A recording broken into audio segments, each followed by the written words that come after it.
Broadcasting live. It's America's longest running talk show on computers. It's Computer America, bringing you the biggest names in technology with guest interviews, new products, and your emails. Listen live at computeramerica.com on any device around the world. Email the show at live@computeramerica.com or find us on social media. Be sure to check out our website for contests, giveaways, show notes, live video stream, podcasts, and more. You're listening to Computer America.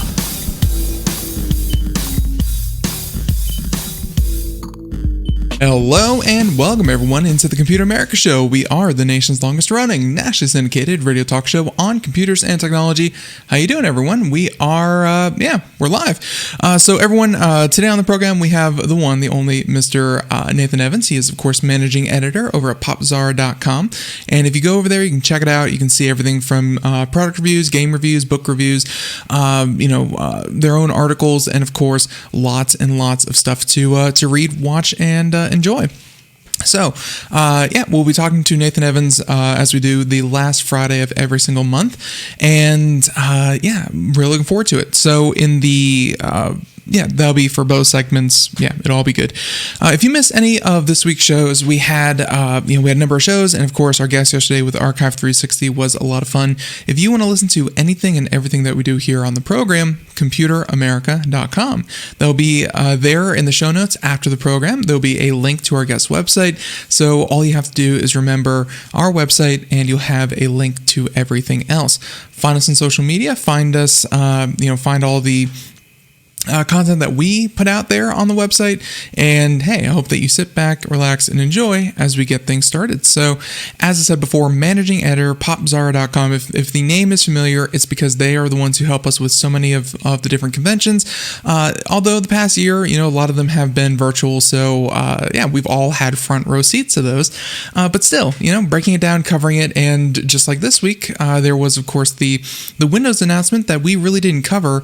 So, a lot of the Windows stuff will be, kind of fresh. There's stuff to say, but at the same time, it's clearly Microsoft is trying to make a play for the app market. They see how successful that Apple's doing by selling apps and taking commissions and things like that. But clearly, Microsoft is also trying to better position its own services, the cloud services, Xbox, so on, the Xbox Game Store, so on and so forth. Hey, we'll talk all about that in just a moment. But everyone, Popzara.com, Nathan Evans. Nathan, how you doing? Welcome back onto the program. Hey, Ben, what is going on? It's we're in the middle of summer. It's crazy. And I think most of the country is very aware of that with that massive heat wave. Yeah, we've got a little bit of taste of that, mostly humidity, but that's what air conditioning is for. Yeah, boy, and I hope that everyone out there has it. I know that's a number of places, unfortunately, if you didn't have that in place, like let's see, we have a guest who lives in not Oregon. I was supposed to say not Washington, Oregon. And he went from, he thought he lived in what was essentially like, not like a tropical rainforest, but like a temperate zone, Pacific Northwest. And yeah, he's been getting like 100-degree weather every single day. Like, the houses just aren't built for that kind of weather. It's pretty crazy. I was going to say, a little PSA to anybody who's suffering. If you sweat a lot and you're out in this extreme heat, remember, don't just drink water because that can actually make things worse. Hydrate yourself with electrolytes. Just remember that. You don't want to become bloated. It is what plants crave. Absolutely. They do claim They do crave. Absolutely. Electrolytes. Yeah, and so there you go. And okay, so weather aside, Nathan, how you been? Well, surviving in the Midwest where I'm. Well, here's the thing, and I don't want to rub it in anybody's faces, but where I live, we're sort of transitioning back to what you would call normal.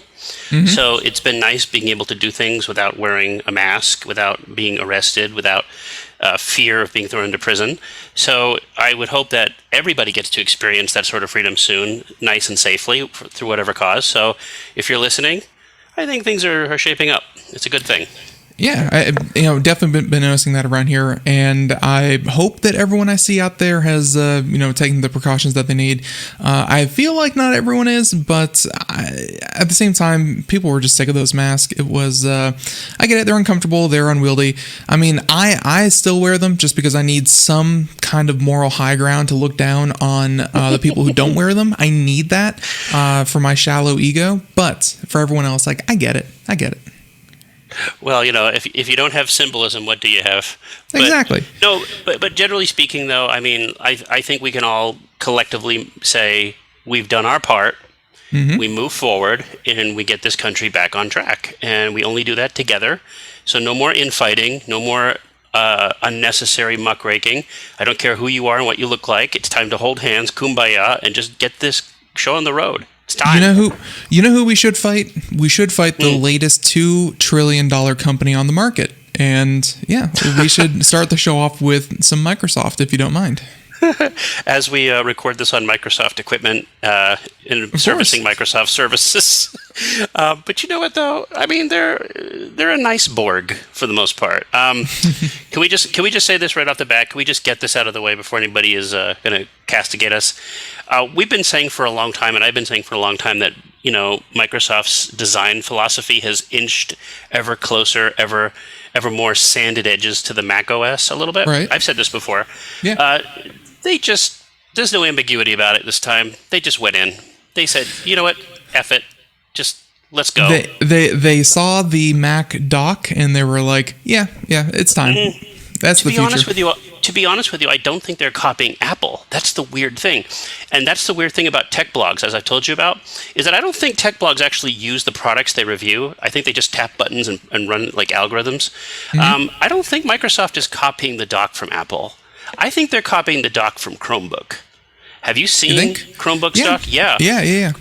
You look at how you look at Apple's dock. No offense to Apple fans, because I love you, but it's sort of like the bouncy ball on cartoons. It's like things start bouncing up and down. Follow boing, the boing, bouncing boing. ball, right? Yeah, but have you used Chromebook lately in the last year? They have that dock. They have the exact same dock as Windows 11. It's the exact same thing. And it's in the center, everything. And I think. Yeah. Yeah, and I think you saw the popularity of Chromebook just explode, right? Mm-hmm. So for better or for worse, I think Microsoft is following that, especially when you consider two things. One, they have a lot of deals going on with Google. They're basically a member partner. And when you look at some of the other features that's coming to Windows 11, specifically Android apps, not to mention Chromium is basically Edge browser, not to mention everything else, I would say they're literally following Google's design, not Apple's, as far as like aesthetics and placement go. Yeah, and of course, I that's exactly what I was thinking. That first they stole the browser, which is essentially just Chromium behind the scenes, it is Chromium behind the scenes, and now they're stealing, like you said, the Chromebook, which I definitely now see the influences. Borrowing. They're taking inspiration from the Chromebook, and yeah, they've it's actually funny. Like after so much time dealing with Zoom meetings and just hearing the word Zoom, for the past year and a half, thanks to the pandemic, I actually had a guest on the show yesterday that was like, he's like, not really used to Zoom. We usually use Teams. And I'm like, maybe Teams is also picking up.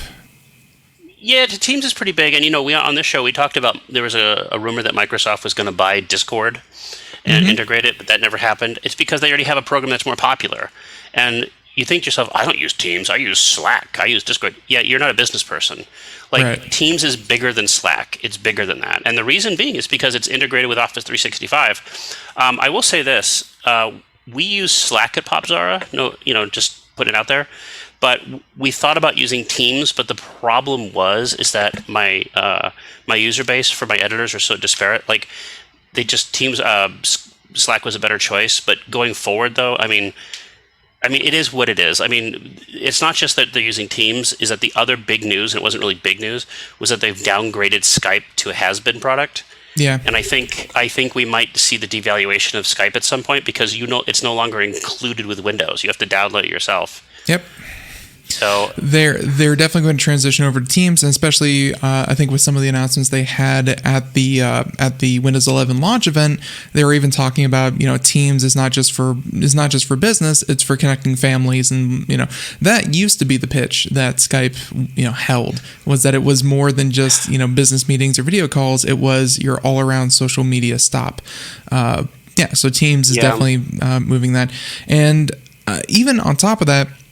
Back to the Discord thing real quick. Don't forget that, a day or two after the rumors fell through that Microsoft was going to purchase Discord said, oh, we have a huge partnership with PlayStation Network. And so, I'm sure that there was... there was definitely some jockeying behind the scenes, but still, and by the way, the fact that Microsoft has the nerve to keep using Halo as the de facto game to show off their platform, that's an atrocity to what they've done to Halo, the franchise. Well, I mean, they haven't developed it. Here's. Can we just get this out of the way about Halo? I remember I wrote an article. Wow, it's years ago, over a decade ago, about how Microsoft would exaggerate the popularity of Halo, and in case anybody forgets, Halo was not designed for Xbox or Microsoft. It was designed for the Macintosh. It was a game that was designed. It was launched by Steve Jobs himself. And if you're able to go see it, go look up the presentation at Macworld or what it was back in 1999. It's the Halo music. By the way, the guy who made the Halo music kicked out doesn't work for Microsoft anymore. They fired him. So you have the Halo music. It was a dramatically. So I just coined a new term. Patent pending.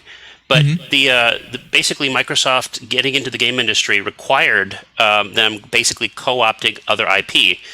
They basically leached off of Sega to use assets and resources while they amassed their own under-the-table third-party and second-party platform.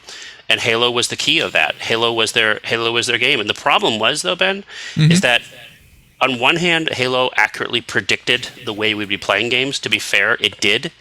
Microsoft just was never able to transition into that leadership, because let's be honest here. Can we just be straight up? Super Mario is the most popular video game character in the world, bar none. Mario.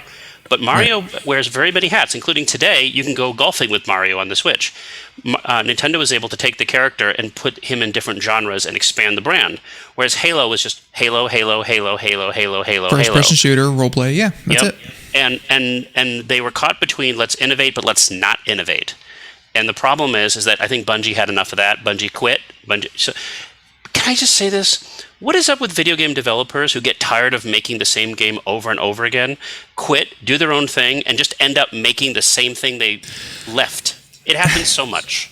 Yeah, you could look at the Minecraft dude. You could look at the Terraria people. I mean, it's Mega Man guy, Street Fighter guy, Resident Evil guy. They always end up making just a clone of their former greatness. But anyway, long story short, Microsoft, and this happened with other franchises with Microsoft as well. It happened with the Gears of War franchise when they lost Epic, and they've just basically, and I say this with kindness to the developers, but they've assembled sort of zombie versions of their own stuff. Where they've kept it going, but it's a lot of duct tape. It's not what it used to be. And I think you see this with Halo. You see the franchise has basically exhausted itself to the point where it's no longer a system seller.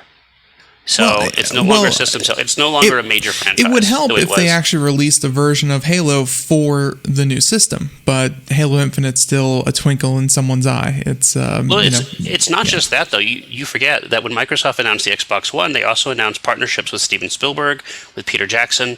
It was good. Halo was going to become this major franchise. The only thing we ever got out of all of that mess was a Halo anthology of anime. And which was really good, by the way, as far as anime goes. Yeah, I did see that. But that itself was a gimmick where Hollywood would go off and do anime versions like anthologies. They did it for everything. There's going to be another one coming out now with I think Lord of the Rings or something. But anyway, I applaud Microsoft for listening to people and delaying Halo Infinite. Our good friend Corey Gallagher over at Popzara thinks that was an intentional bluff, that they were never going to release the game because it wasn't ready. So his tinfoil hat conspiracy, which may have some traction, is that companies know how to play the fan base into making the fan base feel that they may be part of it. So let's put it this way: there may be some truth to that. Every time on the show now that I talk about, which actually Mr. Hardwar mentions here in this Engadget article that we're looking at, but this leak. Every single product, it can't be announced. It can't be announced. It can't be demoed. It can't be it's leaked. Everything is a leak. The iPhone was left in a bar, and now we know everything about it. Luckily, a tech reporter happened to get their hands on it. How fortunate. Everything's leaked, but still. We can wrap that away from Halo and actually go back to Windows 11 and the whole announcement that, if anyone actually recalls, they said that Windows 10 was going to be their last operating system. But like we said, from a marketing standpoint, boy, that doesn't sell. So here we have Windows 11. Quick thing about this. South Park predicted this years ago when they had an episode with Paris Hilton, and they showed a Paris Hilton action figure, and one of her accessories was, and I air quotes, losable cell phone. Right. And so, but good old Hardware was it Engadget? Yeah. Yep. So Microsoft, basically, here's what Microsoft does. Microsoft will say anything they want to say, and they have the right to take back anything that was said. Don't forget that while they said Windows 10 was the last Windows, they were also working on another Windows called Windows X, which was designed for dual screens. That never manifested, and I think they realized really quickly that nobody wants split screen phones, and nobody wants bendy foldy phones, and nobody wants a Nintendo DS phone. They don't want it. There's no evidence that people want these things. So they said, you know what, screw it. Let's cancel that and integrate this into Windows 11. And I've always maintained that Windows was going to become a platform. You'll notice that one of the first things they announced is that Windows 11 was going to be free. Yeah. They've taken the upgrade path by the way, I don't give too much credence to people's reactions because I know that to get attention, the bigger you react, the harder you react, the more entertaining it is and all that good stuff. But I got to say that I've never seen so many people who were so jaded and it's like, oh, they didn't impress me, or it's like Microsoft just want to do this, that, and I'm like, I didn't pay for Windows 10. I'm not paying for Windows 11. How much are these people invested in this platform to be this angry over? And it's free. So we can talk about that real quick. It's free, Ben, you'd think that people who don't pay for anything anyway would be a little more happy for the people who also don't have to pay. Right. Tech journalists. Tech journalists are like, I don't know. They're kind of like wheels on a car that drives in volcanoes. They're really not worth they're not really worth it very much anymore. They don't have any. Okay, do you remember a couple of months ago we were talking about pre-E3 and people were talking about the Nintendo Switch Pro and the Switch Pro, and I was like, it's not coming. There's no Switch Pro. And the reason there was no Switch Pro is because I haven't heard anything about it. I don't see any quote unquote leaks. It's my job as a journalist to look at that stuff and give you my opinion, not just make things up and pass rumors off. What do they want Windows 11 to be? If a tech journalist designed Windows 11, it would be VR only. It would have a mouse button with 50 different things. It would have 20 taskbars. It'd be blockchain compatible somehow. Yeah. It would be required for blockchain. Are you kidding? And RIP would have McAfee software. But what I mean is, the crazy guy. No. Okay, full stop. He's living on an island somewhere, right? Look, if he shows up tomorrow, introducing his new digital Doji coin or whatever, and the whole thing was just a thing, I would be like, classic McAfee. Clap. Yes, classic. That's our McAfee. Yeah. No, but I don't know. Like I said, he's partying up there with Epstein. Yeah, but probably. I'll just say. But here's the thing, though. Windows 11, it has many, many masters. It has to deal with schools. Microsoft is facing a huge influx of, again, Chromebooks and MacBooks. They're facing competition from the gaming sector. and I won't talk about Linux, but apparently they're doing pretty good against that too. They don't have a mobile platform to think of, so they need to address this. But the problem is, my biggest issues with Windows 11 are all issues I think will eventually be ironed out. But clearly, there was some confusion about compatibility, and I think the ones that people really stuck on is Microsoft said they're going to insist, and we'll see about this. Will insist that new hardware runs TPM chipsets, so for security reasons, which basically means a lot of their own product isn't going to be compatible, including Surface Books. I think you're talking about this article from PCWorld, and that its own Surface tablets won't. But they do this all the time, man. They do this all the time. Microsoft always says we're going to leave this behind. Oh no, we're going to do it. DirectX isn't compatible. Oh yes, it is. Oh, you can't do that. Yes, you will. Like they always fold back. And Apple at the same time, they've said the same thing, and then they do, but like Apple actually does it where like they leave like Rosetta Stone behind, and it bricks a bunch of applications, and they're just like, hey, that's Apple does what Apple wants. Well, that's why Internet Explorer, despite being killed off 50 times, is still living in your system somewhere. Yeah, it's I think that Edge, which I can do somewhere around here, there's like a run in compatibility mode, and you can actually run Internet Explorer in Edge. Yeah. Because Microsoft has legacy. They have like 30 years of legacy. I mean, there was an article not too long ago. You're still rocking like 90% of the icons from 1995. But they updated that recently, but yeah. Yeah, they smoothed them out a little bit. Again, controversy. But by the way, you know what? Make your own icons. Have you seen my desktop? I made them all. But the Edge had a thing about Microsoft's, Satya Nadella's closing remarks, where he talked about. Let me get this for you real quick. I don't know if you saw this article. He basically called Windows a platform for platform creators, and it was basically a shot fired at Apple. I think going back to that whole Epic legal situation, where Apple's been on the defensive about closed gardens, but. To me, it's a little disingenuous when you're unveiling an operating system, talking about its openness, when you yourself are closing it to a lot of things. Like it's going to be so secure, it's going to be incompatible with existing systems. It's going to have more DRM for their Windows stores. It's going to have Android, but only the Android that they like. So it's really, prima facie, it's a lie. It makes people feel happy. But you also know that standardization is the key to that interconnectedness, and like they have to draw a line at some point. Like that's why they drew the line at Internet Explorers, because they were tired of supporting Internet Explorer 6, 7, 8, 9, and on all this different hardware. Like I guess to get the mission done, which is again what we're going to talk about. Cut it off.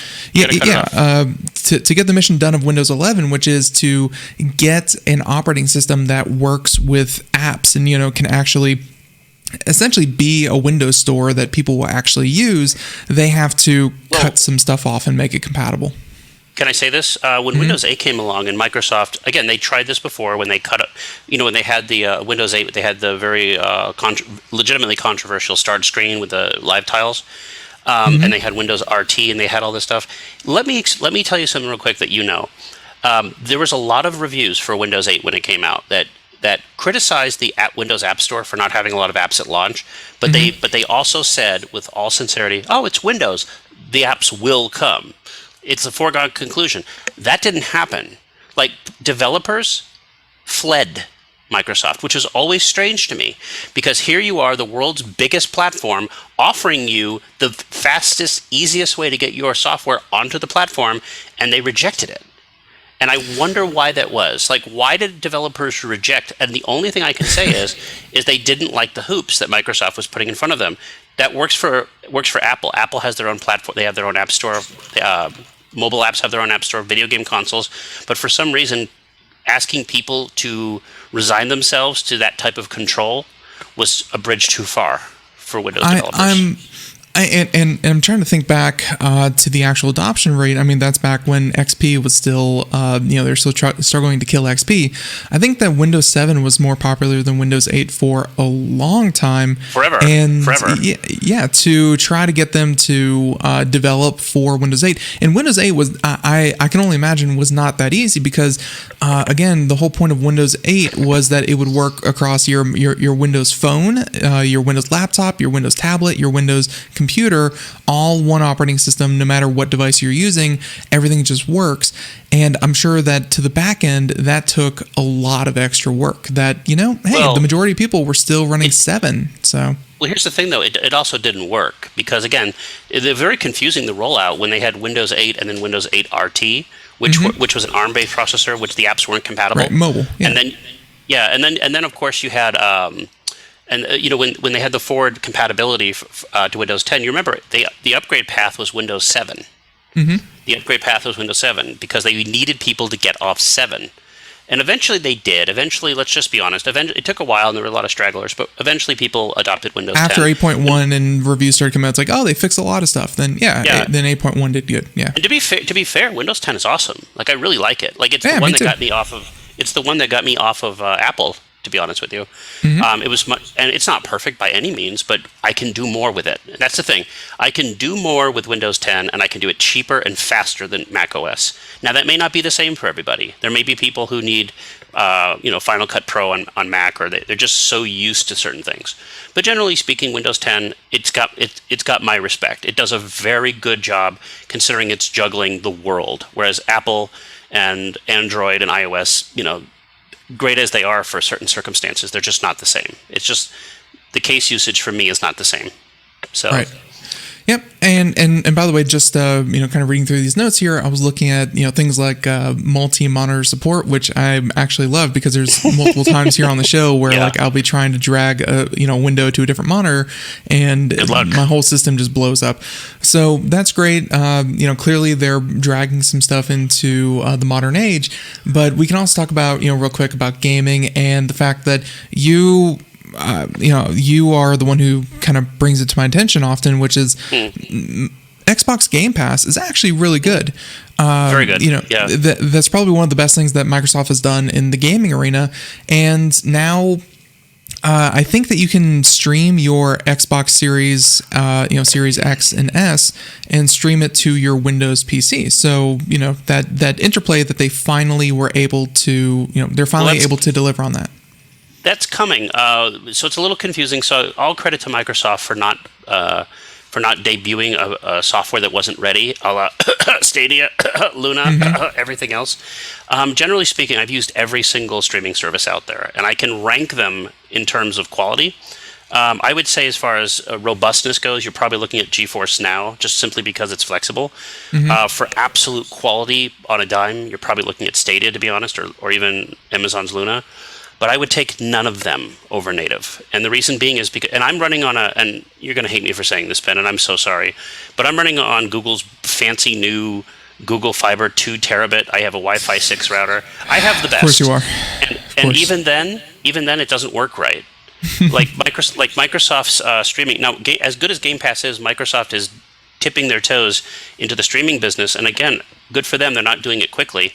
But it doesn't work very well. And I think what you're referring to is that they recently replaced, or getting there, they're replacing the Xbox Series S server blades, which is what runs Game Pass streaming. Right. And let's be honest, Xbox One S is the weakest of the Xbox ones. It's a great system, by the way, but it's past its prime. So they're updating it with Xbox Series X blades. I can't say I noticed much of a difference on the games I played. It's only on a couple, but certain games do run faster, look better. But again, you're limited to 1080p. There's no RTX upgrades, so we're not quite there yet. But we're there. We're getting there.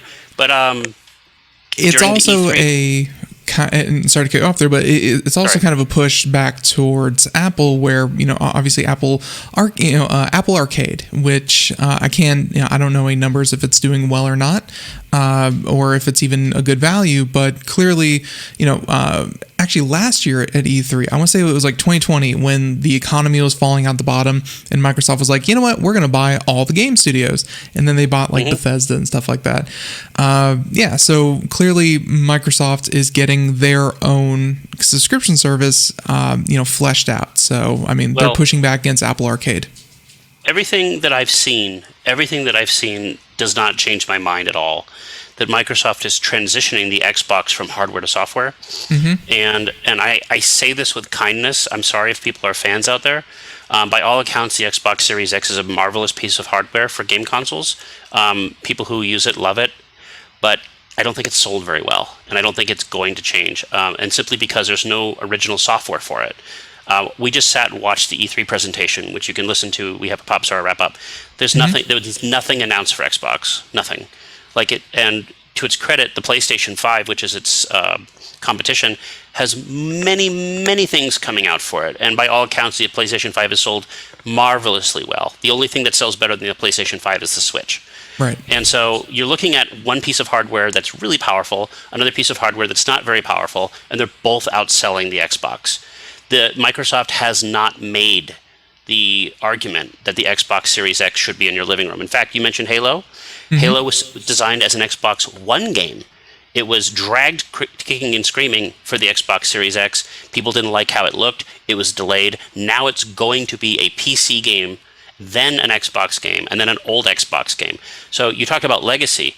So Microsoft is doing with Windows what they did with gaming, is that they're not allowing the hardware to flourish through software because the software has to be compatible with successive generations.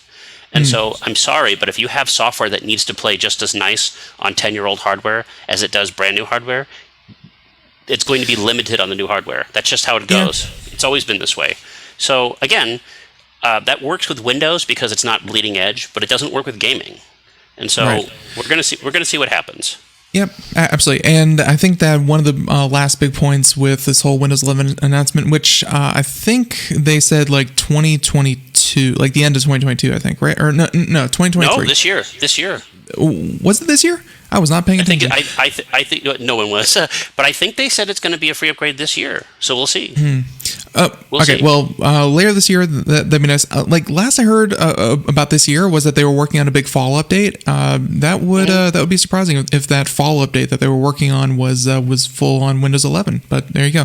The last thing is, Android apps. And I feel like that's really, really big because that's, again, merging mobile, and all of the possible apps that just kind of work with Android are now going to just work with Windows. And that's big.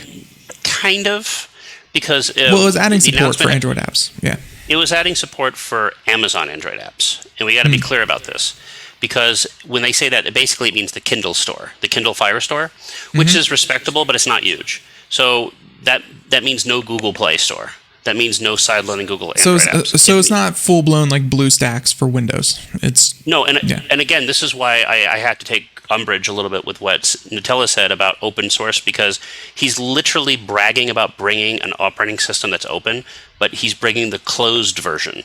Like Amazon's store is very much like Apple Store. It's very selective. It's very closed. It has a lot of stuff, but it's nowhere near as big as Google Store. Not even close. Not even close. So it's good that it's going to be there, but it's not exactly. And this mimics a little bit what Google did with bringing Android apps to Chromebook, which is interesting. It's like kind of like the odd couple, but.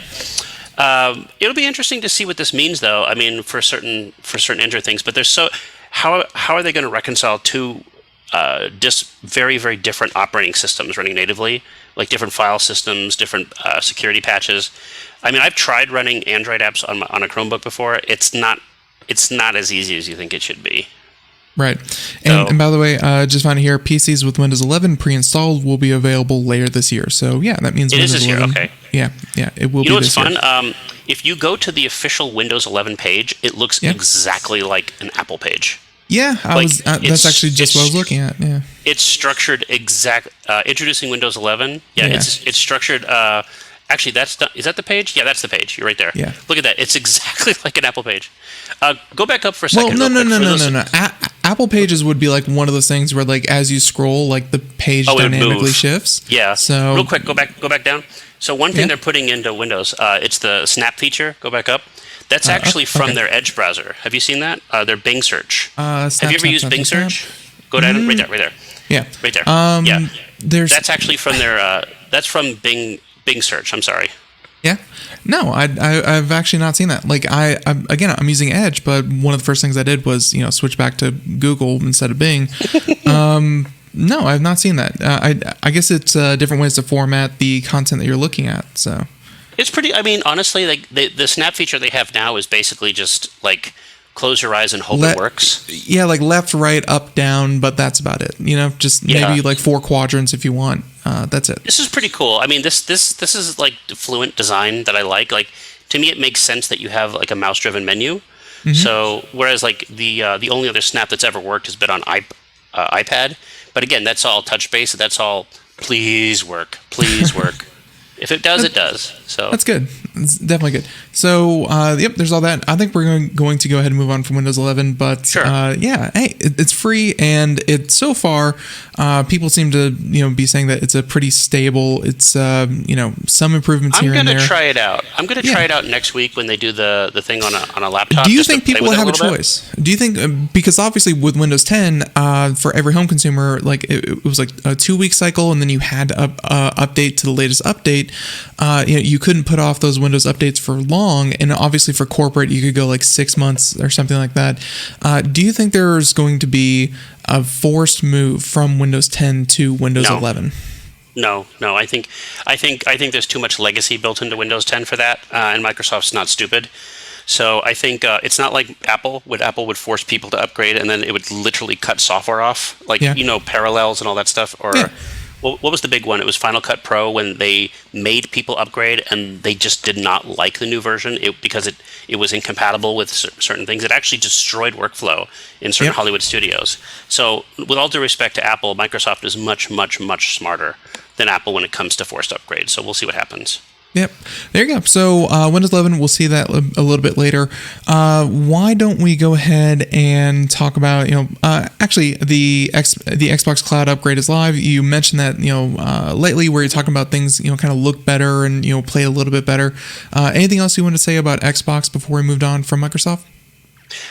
One thing they announced at E3 was that Xbox was, again, going to become platform agnostic. It's going to be, they're probably going to start doing streaming sticks. It'll probably be an app like on Roku's and Apple TVs at some point. As soon as it becomes an app on the PlayStation, I'll be surprised. It's going to become an app on the Xbox One, where you're going to be able to, like you were saying, stream Xbox Series X games. But again, I want to be clear, streaming. So at this time, and I'm sorry, Microsoft, at this time, it's just not acceptable. And I mean, there have been cases where certain streaming services work better in certain circumstances, but given that the industry of ISPs seems to be going backwards, and they're going more to limit data caps, and there's going to be information throttling. I mean, I don't know how gaming evolves past that, so it'll be interesting to see what happens. But again, I mean, we can't stop it. Streaming's going to happen at some point. At some point.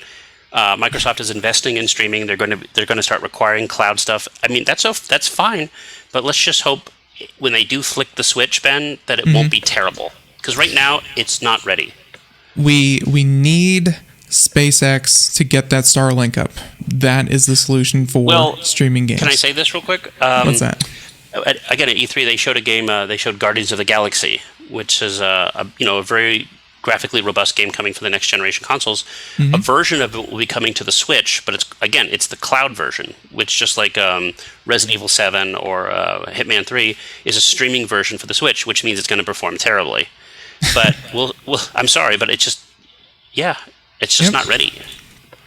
No, I completely get your point. And then actually one more, kind of closely related to this was this other story you have where Microsoft is working with AMD because obviously up until now, like it's always been Nvidia with their RTX, their real-time ray tracing that they keep talking about. And Nvidia has Nvidia has DLSS, which it says here in the article, but then of course they have AMD's Fidelity FX Super Resolution.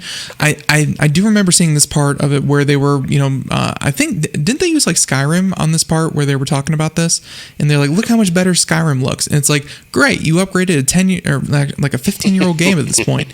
Good for you. Yeah, I don't understand why they always benchmark on ancient games. It's like, how well does it run Pong? How's Pong run? But Pong and like Pong's like all like 3D sculpted models and stuff like that. It's like, but yeah, it's still just Pong. Like, it's still just Skyrim. I don't know. But either way, this is like the automatic like upscaling that they're talking about with this. And I mean, doesn't AMD like run every single console out there? Yeah. So, well, minus the Switch. Which is interesting because I think the Switch is supposed to get some version of Nvidia's what is it, DLSS. Mm-hmm. So, I mean, anything that can dynamically make software run better through software as opposed to necessary hardware all the time is always a good thing for me. It's, again, AMD's a power player now, but we also could. It's like when we talk about FreeSync versus G-Sync. Yeah. Everybody says they're different on a sub level, but generally speaking, they do the same thing. And so you see it all the time, where ever since AMD and Nvidia basically played well together. Like, I have an AMD monitor, I have a FreeSync monitor, but but my video card is G-Sync, and it's compatible, and it lets me know every time I turn the damn thing on, like, you've connected it. Oh, there it goes. So it does it all the time. So I mean, we're going to see how this plays out. But again, this is what's going to happen when the video card market is dominated by Nvidia, but the console market is dominated by AMD. And I should say, by the way, that when we talked about Android apps running, it's running on Intel software, but that will again also run on Nvidia platforms, like my PC, because I have Ryzen. So right. Yeah, I mean, good. I mean, Ben, I don't want to sound like I'm tired about this, but at the end of the day, it's software. Like, we're talking about software. We're not talking about you need an NVIDIA chip because this silicon is from the bottom of the ocean of the Mariana Trench. It's silicon. It's software. They can make it work. And I'm glad they're doing this, by the way. I'm glad. Yep, it's in what you were saying there, where it's just making things run better software-wise. No one has to pay for an upgrade; it just kind of works. If you have it, good for you. That's always an important, I guess, kind of milestone, is that everything just works. So here's the thing, though. I mean, basically, I know I'm simplifying it, but it's basically just a different version of dynamic resolution. Mm-hmm. Like, you don't need 4K to be visible on every frame, on every layer of graphics. Like, it dynamically adjusts resolution and tells basically where your GPU to throw the most horsepower. And that's smart. That's how it should be. It's something that, and I even heard this comment that especially when they change like older games to make them look better or faster or whatever, some people were complaining that it's changing the way that the original creators intended the game to look, intended the cinematics to look, and it's like, I'm sure that the people who made those cinematics in those games would have really appreciated at least having the option, having access to this kind of this kind of technology when they were developing this, because developers have to concern themselves with the what does it look like on the lowest settings, and if you can raise the floor, it's good, definitely good. I understand where they're coming from, but their concern goes back to an era when it would be remastering a game, movies. Which means I got into an argument years and years ago with a developer. We've since made friends, but good. It was a guy who was tasked with redrawing a Street Fighter game. Street Fighter, I forget what it was called, HD version. It came out like 2008, 2009. And they hired third-party people at some comic book company to redraw the sprites. Mm-hmm. And I'll be honest with you, Ben, yuck, atrocious, just unscaled garbage. Were they HD? Yeah. Were they good-looking? No. And he would tinker with the gameplay and everything, and I made this clear. I was like, I don't think that this is honoring the original intent of the game. And he accused me of not knowing what I was talking about. Turns out I did. Turns out he was booted from the company. Whoops.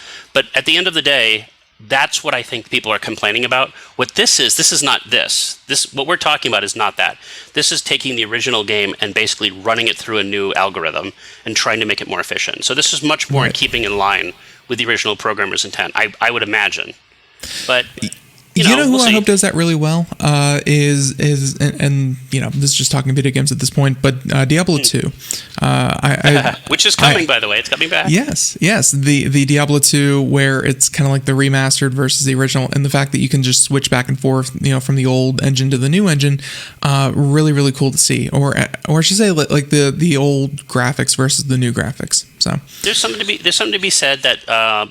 The old graphic artists, they weren't necessarily working with the limitations, but they were working with the limitations. And they were like when you look at 8-bit games that have to be, you know, that when people make emulators, they have to create filters so it looks like a CRT screen. Right. Because those games were designed to be blurry. They were designed to look a certain way. And by the way, speaking of Diablo 2, everybody at Popzara, minus myself, is really excited because I'm terrible at Diablo. But I will say this, Blizzard 2000, like the new Blizzard, has not a very good track record of updating their own software. Kind of disastrous, actually. So let's hope they don't screw up Diablo 2, because people really like Diablo 2. You know, people were I think moderately satisfied with the updates to StarCraft. You know, some of the other let's see, I'm trying to think of what games that you are talking about specifically. They were not satisfied with Warcraft 3. They were not satisfied with World of Warcraft. You know, like they were not, like these were disasters. So Warcraft 3, I think the thing that people were really mad about, I mean, you know, some people said it looked ugly, and you know, that's kind of your argument with that one reporter, or you know, that one studio that they redrew everything. Yeah, has a HD. Does it look good? No. But like, they were more mad at the fact that they were releasing an updated version of the game and it had way less features than the game that they were replacing. Which is a you know, that's a fair grievance. You should not re-release a game and take away stuff that's already included. That's definitely strange. Well, it's a bait and switch where they're telling you this is a classic game and it's not. This is everything that it was plus more, and it's like, no, not quite. It's less. But and of course, I'm still mad that, you know, WoW hasn't seen an update in like 10 months, or actually like 14 months. It's pretty crazy. But either way, yeah. I don't have an argument for that. I do tell you, my final thought on this whole thing is that when Square was at E3, they were announcing that they were going to quote unquote remake Final Fantasy 1 through 6, but with pixels. And I thought to myself, we've now reached the day and age where you're probably too young to remember when Turner would colorize movies back in the 80s and it caused a big uproar. Like, well, color's better. Turns out people like the black and white. And I think we're now at that age with gaming where we have an appreciation for pixels and we have an appreciation for what people did, that we don't want it to look modern. We kind of want it to look old. And so that's an interesting development for me. And I know my only experience... Well, my only experience with this would be like Age of Empires 2. Yeah. Microsoft has done a remarkable job keeping it looking like a pixel game and updating it without taking anything away.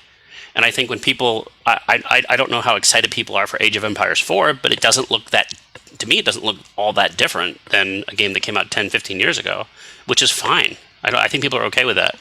I think that a game that looks really stunning, you know, compared to kind of what it originally was, had to be Final Fantasy VII, the remake of that. It took everyone's, you know, very nostalgic game, and if they didn't do it right, people were going to be upset. But I think that they did a very good job with that.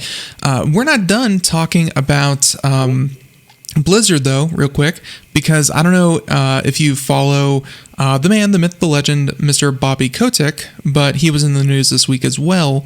And I've said my piece. I believe I talked about this back on Tuesday. You know about the money he's making? Yeah. Is he worth, in 1 year, should he have made $158 million? Yeah. I do. I mean, if that's what they arrange with him, I mean, he delivers. I mean, Activision consistently delivers every single year. I may not like everything they do, but I mean, this man has under his tutelage anyway. I'm not saying he did everything himself, but I mean, I'm just saying that the outrage. If you type in Bobby Kotick, who is again the CEO of Activision Blizzard, if you type his name into search results and then because he's a CEO. I mean, no one ever complains about like a movie star getting $100 million or $60 million. Look, no one ever complains about. This is like the 15th image. Is graffiti with horns and a mustache. They've been doing this with Bobby Kotick for 15 years. It's nothing new. And the fact of the matter is, in the United States, specifically the gaming and the tech press, and I'm not taking sides here, but they somehow, because of the schooling they received or the Reddit subreddits they read, CEO making money bad, but Kanye West making money good. So it's like Beyonce. Oh, are you saying social media doesn't pick on Kanye West? They love to pick on Kanye. What I'm saying is that Beyonce makes $100 million, right? Mm-hmm. Beyonce, and she didn't release any albums. She released a few things. Okay, she employs people, but Bobby Kotick's in charge of a company that makes billions and employs, tens of thousands. Mm-hmm. So he must be doing something right. Because do you know Activision? Little fact here: Activision was the world's first third-party software developer. Did you know that? I did not know that. Yeah, it was founded by, I forget the guy's name. It was founded by people who escaped Atari because Atari wouldn't give credit for their programmers. And so Activision's they've gone up and down and everything, but they are now the world's biggest third-party developer and publisher. And they do things that people like. I mean, people like Call of Duty, and he was able to. Remember we talked about Microsoft couldn't transition Halo? Well, Activision did that with Call of Duty. They were able to bring it to the mobile, and they've been they've thrived in the face of Fortnite and Apex Legends and all that. And so, I mean, honestly, if this is what they negotiated and he's able to deliver, then congratulations to Bobby Kotick. But they've hated him for years. Hated him for years. That was definitely my feeling, and there's definitely some level of the higher ups are ruining our games. The games that we love are all being plundered for money, and the fact that he made so much money. I gotta say that that was kind of my feeling when I talked about this on Tuesday, which was he probably had benchmarks, just like Elon Musk, for instance, where if he got the stock price to this level, if he met these metrics, then he would get this payout. And thanks to coronavirus and everyone staying at home and all of us playing more video games, he probably hit metrics that he wasn't supposed to hit for the next 5 years. He just happened to squish them all. He happened to be presiding over the company in a time of massive growth, and so he got a lot of those incentives very fast. I'll say this though. I mean, I think people confuse EA with Activision. I mean, if you were to tell me that the CEO, I don't even know, of EA earned $150 million, I'd probably be, where's the pitchforks? EA is the company I think. Andrew Wilson. EA is the company that people think Activision is. EA kills franchises. EA does the microtransactions. EA does the doubling down. EA does this. Not Activision. I mean, go look at the games Activision's helped publish. They've brought Crash Bandicoot back. They've made Call of Duty a huge thing. They haven't released a bad Avengers game like Square Enix does. I mean, they tend to deliver on their products. And to be honest with you, it's like when people refer to Foxconn as the Apple studio. But they make HP, they make everything else. They go after the big guy. Yeah, but they go after the most prestigious.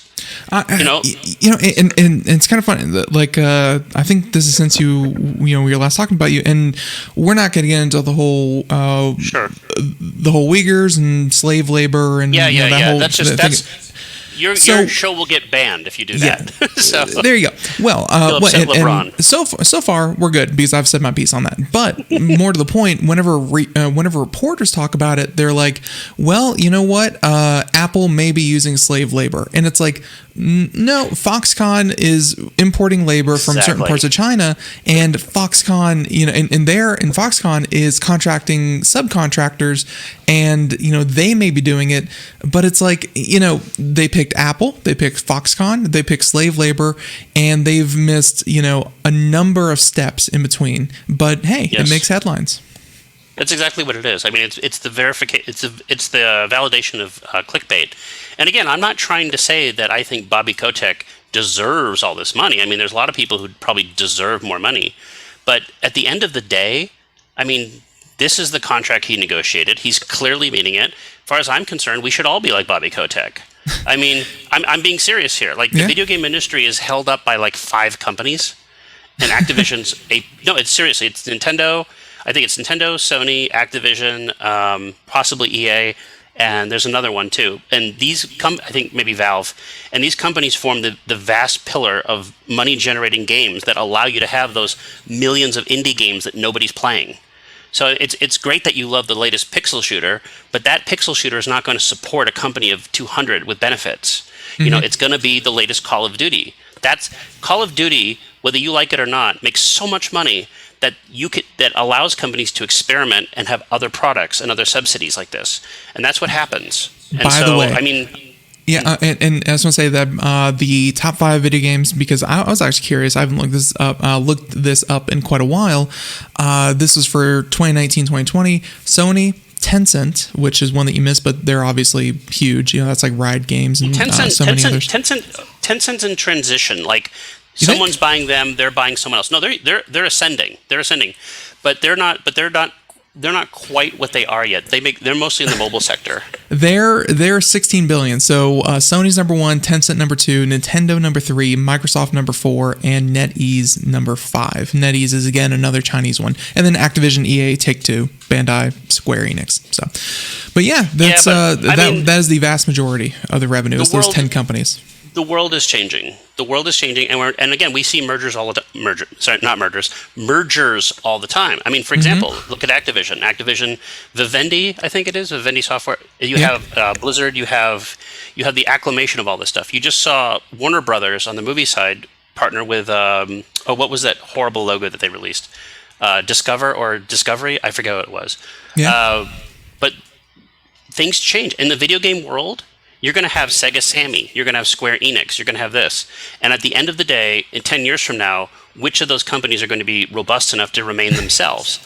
And I think, you're probably going to see like Tencent Netmarble or something, or some version of that. Alibaba. Tencent, Take-Two, Activision, Blizzard. Yeah, exactly. And by the way, back in 2013, Konami was the number 1 game developer out there. So, or at least game publisher. No, that's not even remotely true. Yeah, it is. No. That is for mid-size publishers. Mid-size, not AAA. Mid-size. Mid-size, Konami was number 2. So like the AA games. I don't think any company has ever slid faster and harder than Konami. I think basically what they're relegated to these days is basically pachinko machines and mobile in Japan. Hey, and by the way, that makes me very addictive. sad. By the way, that makes me incredibly sad. By the way. I love there Konami. was, and actually I saw it in the article here for Microsoft, Like a Dragon, Yakuza Like a Dragon. There's a lot of fanfare for Konami and pachinko machines and, kind of what they used to be within the game. I don't know if you've had a chance. Have you ever played the Yakuza games? Yeah. Oh yeah, they're wild, aren't they? Yeah. Like they're they're fun. They're like a version of Japan that should exist. But you go in there and it's just pachinko has never been more intense. But go Sega. I mean, talk about rising from the dead.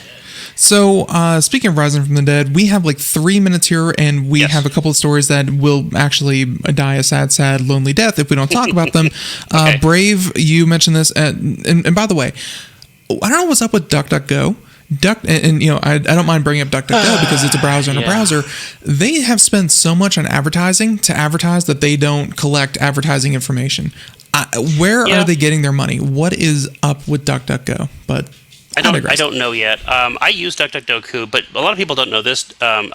My browser of choice is Firefox, and the main reason I use Firefox is because that lovely search bar. And in that lovely search bar, you can actually hotlink to like 20 different search providers, which is awesome, by the way. It's just why I don't use Chrome for the most part. But DuckDuckGo, I believe, uses the same APIs as Bing. So I don't think you're going to get that drastically different experience from Bing. So I think DuckDuckGo, and don't quote me on this, maybe getting subsidies from Microsoft the same way Google used to pay for Firefox to exist. Do you remember that back in the day? Yeah, so Firefox was they were funded. Mozilla was supported by Google. They don't anymore.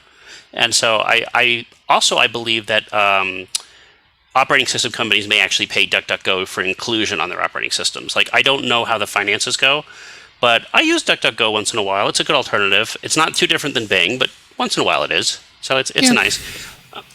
Brave though. I don't know about Brave though. Brave, I'll say this. Our own friend Herman Exum. He's an exclusive Brave browser user. He only uses Brave. He loves Brave. I've tried using it, but it doesn't have the search bar, so it's hard for me to use.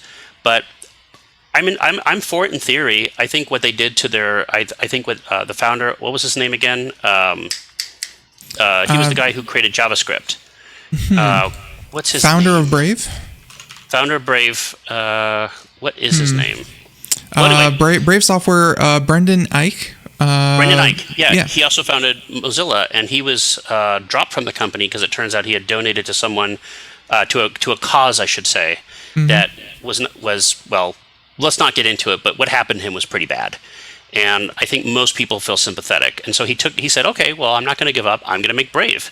And by all accounts, donate Brave some is a like good browser. anti-gay thing or some organization that was like anti-gay, Look, and then all of a sudden he got out. TLDR in 2008, there was Proposition 8 in California, which passed, by the way, at the time in 2008, every major politician was also against it, including Barack Obama, Hillary Clinton, all the Democrats, all the Republicans. It passed. I want to say it passed. It was repealed later, but he had donated to, like everyone else. The donation came out later because we do live in that culture. He was dropped from Mozilla, and now he's back with Brave. He's back with Brave. But anyway, by all accounts, Brave's a good browser. To me, there's not much to differentiate it from the other browsers, but I do support. I'll try that if they become an API on Firefox, which I hope they do.